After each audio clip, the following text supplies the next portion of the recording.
Bienvenidos a ¿Conoces la Biblia?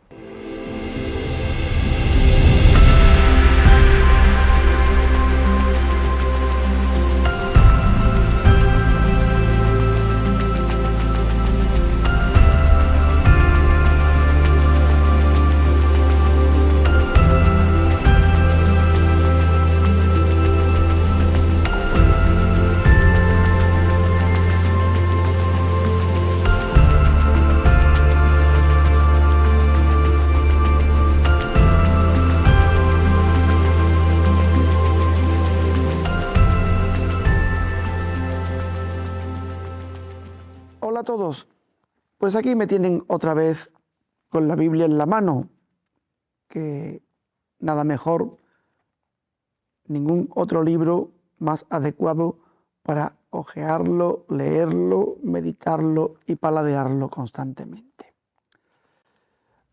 Les traigo hoy un tema neotestamentario. Vamos a hablar de un pasaje del Nuevo Testamento. Hoy concretamente no haremos un programa temático, sino haremos la exégesis de un pasaje. ¿Recuerdan ustedes aquel programa que dedicamos a la enseñanza de Jesús en parábolas? Y aquel día nos centramos en las parábolas del reino.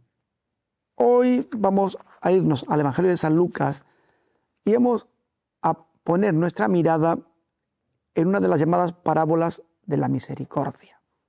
Iremos viendo ya más adelante alguna que otra parábola más de este tipo. Por supuesto, es una parábola muy conocida. Es la del buen samaritano. Sobre el Evangelio de Lucas, más o menos se introdujo en sus cuestiones generales cuando hablamos de los sinópticos. Es un evangelio que se redactó en torno a los años 80 y recordarán que está dirigido a cristianos que no eran originariamente de raíz judía, sino procedentes de la gentilidad.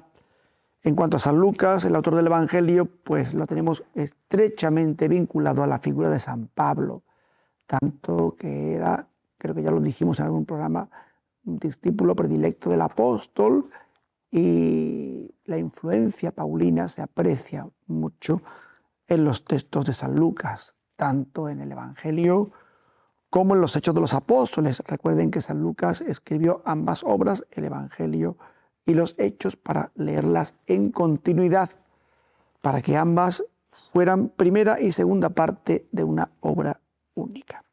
Bien, pues San Lucas, entre otras cosas, es llamado el evangelista de la misericordia, igual que también se le conoce como el evangelista de María, por ser el que más atención dedica a la Virgen.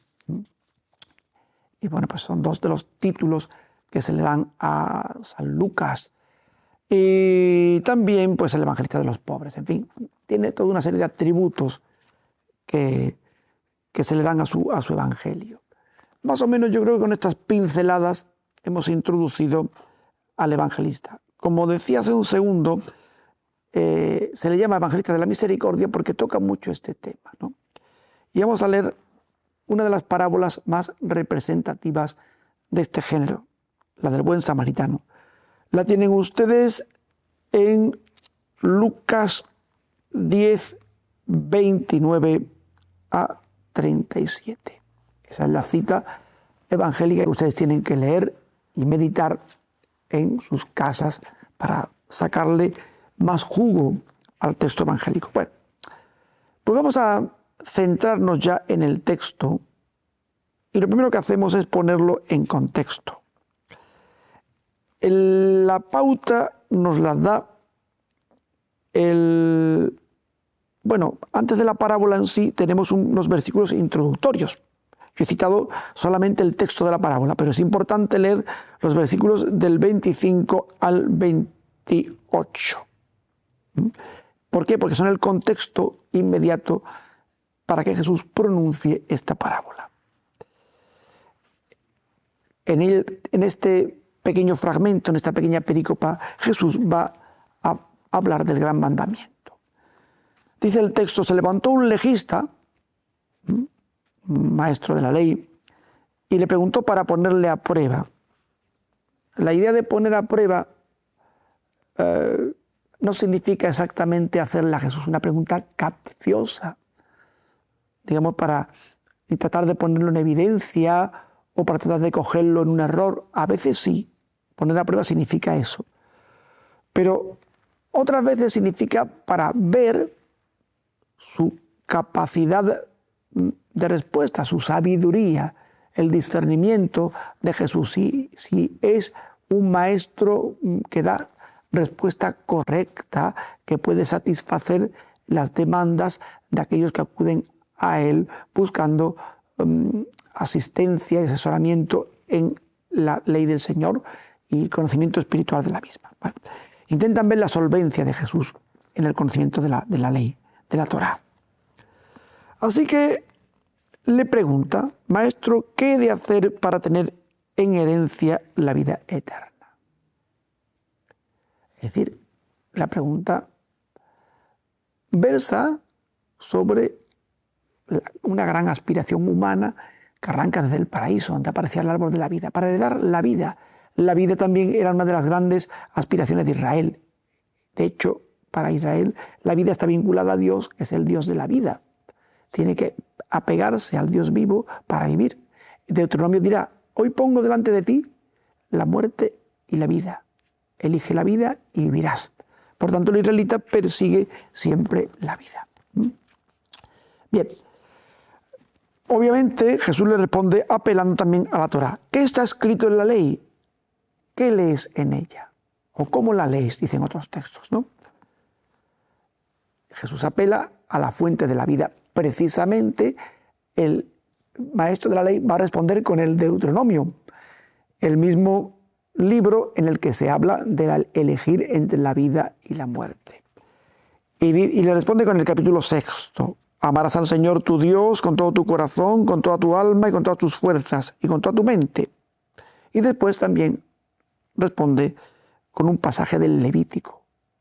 Y a tu prójimo como a ti mismo. Deuteronomio manda amar a Dios y Levítico manda amar al prójimo como a sí mismo. Con ambos textos responde el maestro de la ley. Díjole entonces Jesús: ha respondido bien, efectivamente, porque el propio Jesús en otros pasajes revela este doble mandamiento como el fundamento de la ley y los profetas. Luego, el jurista, el maestro de la ley, conoce perfectamente lo que tiene que hacer. Bien has respondido: haz esto y vivirás. Es decir, la elección de la vida de la que habla el Deuteronomio consiste en cumplir estos dos grandes mandamientos: el que da el Shema, el capítulo 6 del Deuteronomio, a partir del versículo 4, y el que da el libro del Levítico, amar al prójimo como a sí mismo. Pero claro, viene aquí la objeción, pero el maestro de la ley quiere justificarse.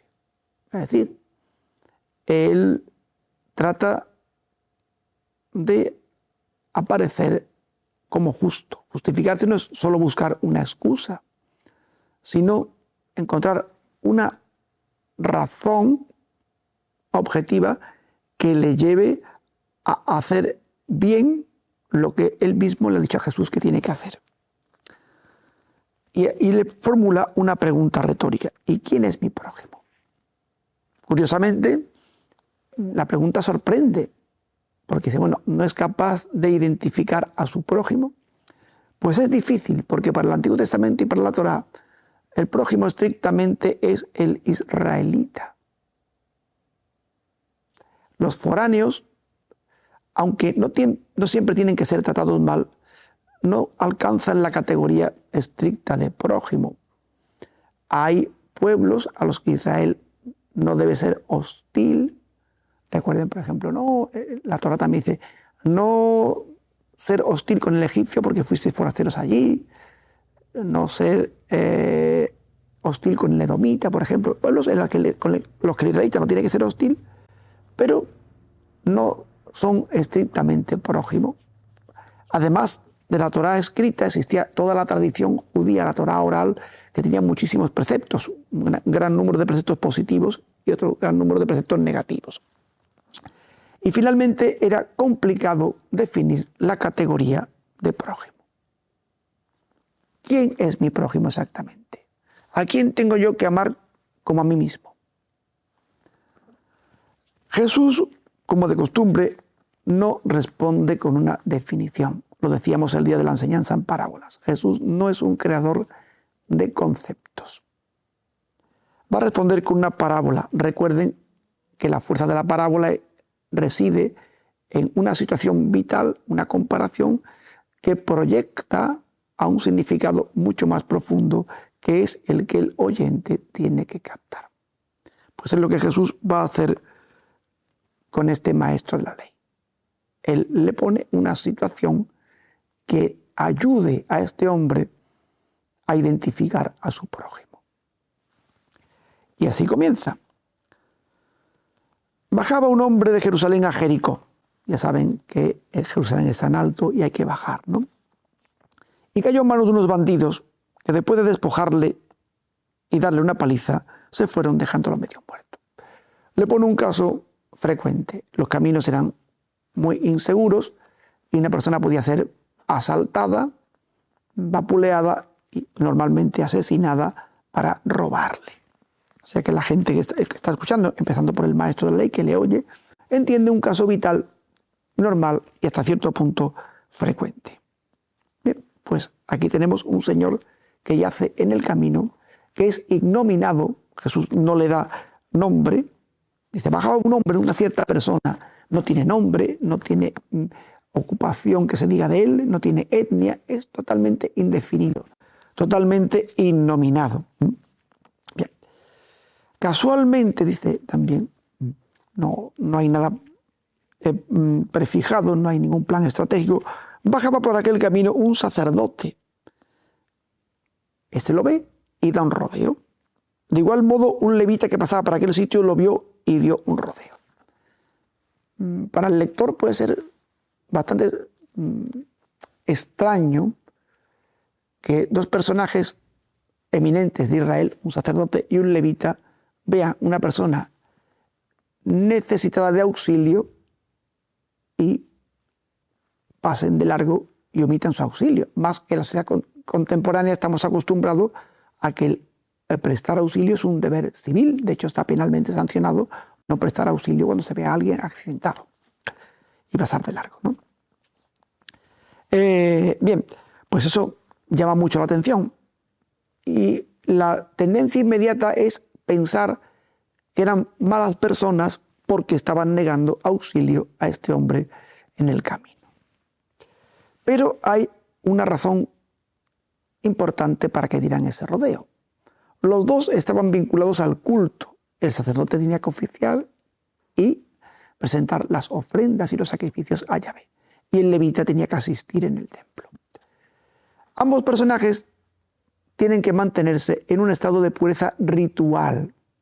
Es decir, no entrar en contacto o tocar algo que les haga impuro, porque eso les inhabilitaría para el culto. Ellos ven a aquel hombre y piensan que puede estar muerto. Si lo tocan, han incurrido en impureza y quedan inhábiles para cuando tengan que volver a Jerusalén a oficiar el culto. Por tanto, dan el rodeo. Pero lo curioso es que son personas que están tremendamente vinculadas al culto. Y al final resulta que el culto supone un impedimento para asistir al prójimo. Si nos vamos al libro del Deuteronomio, observaremos que cuando habla de las fiestas, dice que el israelita tiene que ofrecer sus sacrificios, sus ofrendas, sus diezmos y celebrar fiesta y alegrarse él con la viuda, el huérfano y el forastero, con todas las personas necesitadas. Es decir, que el culto tiene que proyectarse hacia el prójimo, especialmente hacia el que más lo necesita. Por tanto, resulta chocante esta ruptura entre el culto y el prójimo. más chocante la va a hacer Jesús cuando dice: un samaritano que iba de camino llegó junto a él y al verlo tuvo compasión. La figura es el samaritano, que también está relacionado con el culto, pero de una manera diferente. El samaritano es adversario del judío por motivos cultuales. Los judíos entienden que solamente se debe dar culto en Jerusalén. También lo indica el libro del Deuteronomio 12, la ley del altar, la ley de unidad del santuario. Solamente se puede dar culto en Jerusalén. No hay otro sitio en el que se pueda dar culto. Pero los samaritanos tienen un templo alternativo en el monte Garizim. Por tanto, son considerados cismáticos y herejes respecto al culto. Es decir, el samaritano, en teoría, no sería considerado un prójimo del maestro de la ley. Sería considerado una especie de hereje cismático. Pues bien, esta persona que tiene un culto en un lugar no permitido por la Torá, en un lugar diferente, siente compasión, siente misericordia, que es un atributo divino. La compasión es algo que caracteriza a Dios. La misericordia es un atributo que manifiesta a Dios. Y el samaritano va y lo siente, cosa que no les ha ocurrido a los otros dos, porque el culto que tenía que inducirles a la misericordia, como hemos dicho antes, que dice también el propio libro del Deuteronomio, no lo ha hecho. Se ha convertido en un impedimento, en una barrera. Pues bien, fíjense qué provocativa es la narración de Jesús, porque quien le esté escuchando rápidamente estaría estupefacto. Un samaritano que es un cismático, un samaritano que no da culto correctamente, un samaritano que es un hereje. Imposible. Pues sí, un samaritano realmente. De hecho, a Jesús se le va a acusar también de samaritano en el Evangelio de San Juan, cuando hable porque él se había referido al nuevo culto en espíritu y en verdad y al templo auténtico que es su propio cuerpo, ¿no? Pues ese samaritano tiene compasión. ¿Y qué es lo que hace? Pues pasa de la compasión a la acción. Recuerden que en Deuteronomio 6 había dicho: amarás al Señor tu Dios con todo tu corazón. Él ha sentido esa compasión, con toda tu mente ha visto la situación y después con todas tus fuerzas pasar a la acción. Y él ha pasado a la acción. Ha actuado. ¿Y cómo actúa? Pues como merece la situación, se acerca, venda las heridas y las cura, les echa aceite y vino, lo que en aquella época se usaba para curar las heridas, que después ha pasado como aceite de consuelo, el vino también que representa la alegría, ¿no? Y una vez que lo ha curado, pues lo monta en su propia cabalgadura, se desprende de su medio de transporte para auxiliar a que el hombre pone a su disposición todo lo suyo, incluso la cabalgadura que montaba, ¿no? Y lo lleva a un sitio adecuado para que lo cuide, para cuidarlo, la posada.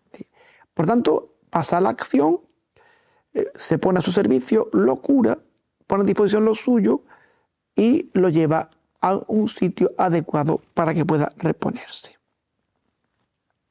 Ha hecho una acción propia de la misericordia. Pero no solo eso. Cuando él no está cerca del prójimo, cuando tiene que alejarse porque se tiene que marchar, va a continuar siendo prójimo de aquel hombre. Al día siguiente toma el dinero necesario, 2 denarios, y se lo da al posadero. Es decir, él tiene que alejarse del prójimo, pero va a continuar siendo prójimo porque va a encomendar también a otro la tarea. Pagando los gastos, pero encomienda a otro la tarea. Él se mantiene como prójimo porque aunque le traspasa, entre comillas, el problema a otros, él corre con los gastos, él sigue siendo, él no grava, no le pasa el fardo del prójimo a otro, no grava con la carga de la necesidad del prójimo a otro, sino que él mismo se hace responsable a través del sentido del pago de esos 2 denarios. ¿Qué le encomienda? Lo que él ha hecho. Cuida de él y si gastas algo más, te lo pagaré yo a la vuelta. Es decir, yo sigo siendo prójimo aún en la distancia. Yo no me he desentendido de aquel que encontré medio muerto. Le devolví la vida curándolo, lo cuidé en el sitio adecuado y después seguí atendiendo a mi prójimo. Tenemos toda una tarea de continuidad en el amor al prójimo. Una vez que Jesús ha contado un relato impactante, chocante por quien ha actuado así, reformula la pregunta, o responde con otra pregunta a la pregunta que le había hecho el maestro de la ley. ¿Quién es mi prójimo? Y Jesús responde, ¿quién de estos tres te parece a ti que fue prójimo del que cayó en manos de los bandidos? Tú has preguntado, ¿quién es mi prójimo? Y yo te digo, un ejemplo de la vida, discierne tú quién ha obrado como auténtico prójimo de esta persona cuyo ejemplo te he puesto. Él respondió, el que practicó la misericordia con él. O sea, el maestro de la ley sabe perfectamente porque ha recitado ante el Shema, porque conoce bien ese pasaje del capítulo 6 de Deuteronomio, lo sabe bien y dice, si la misericordia es un atributo de Dios y Dios está con los que practican la misericordia, pues tiene que ser necesariamente el tercero, porque ha hecho algo que requería la situación. Es decir, el culto no se ha convertido para él en un elemento que impide acercarse al prójimo, sino todo lo contrario. Todo lo contrario. Ha facilitado su acceso al prójimo, como también manda la Torá en el propio mismo libro del Deuteronomio. Pues ya él se lo deja a Jesús en bandeja. Le dijo a Jesús, vete y haz tú lo mismo. Es decir, la cuestión no está en preguntar quién es mi prójimo y qué características tiene que tener mi prójimo. ¿Qué perfil tiene que tener una persona para que yo le considere prójimo? Esas son cosas que hacemos en la vida cotidiana. Las personas con las que nos relacionamos, si piensan como nosotros, si no piensan, si están más de acuerdo, si me caen, si no me caen. Tenemos toda una serie de perfiles que rápidamente usamos para etiquetar nuestros prójimos. Jesús dirá en otro pasaje del Evangelio, si amas a los que te aman, ¿qué mérito tienes? ¿No? Lo que importa aquí no es identificar al prójimo a través de un perfil, lo que importa es hacerse prójimo. Es decir, cuando te encuentras a alguien, percibir en él al prójimo, sea quien sea, aunque ese prójimo no tengas ninguna imagen preconcebida de él porque no sepas ni quién es, porque es innominado, porque ni siquiera puede hablarte. Pero la presencia del otro tiene que revelártelo inmediatamente como prójimo, esté en la situación que esté, especialmente si está en una situación precaria, necesitada o desesperada. Por tanto, Jesús responde no con una definición, sino con una actitud de vida. Cuando se te ponga por delante cualquiera en esa situación, tú de inmediato lo identificas como prójimo, aunque nada sepas de él, aunque no puedas etiquetarlo. ¿Y qué te mueve a eso? Te mueve el confesar a Dios como único Señor y pensar que le amas con todos tus sentimientos, con tu intelecto y con tu acción. Y que eso lo pones en servicio de cara a tus hermanos. Es decir, lo trasladas ya al Levítico y amas al prójimo como te amas a ti. Ese atributo divino de misericordia que tú llevas en tu corazón y trasladas a la persona con la que te encuentras es la que te hace realmente identificar a tu prójimo y actuar con él como debes hacerlo, como lo haría el mismo Señor si se lo encontrara. Fíjense qué parábola más llena de sentido y más rica, y como nos muestra una importante referencia para trasladar el amor a Dios de cara al prójimo. Recuerden la cita de la primera carta de Juan. Nadie puede decir que ama a Dios a quien no ve, sino ama a su prójimo a quien ve. Bueno, pues yo les dejo con estas meditaciones y les emplazo hasta una próxima ocasión en la que seguiremos intentando comprender si conocemos o no la Biblia. Hasta pronto.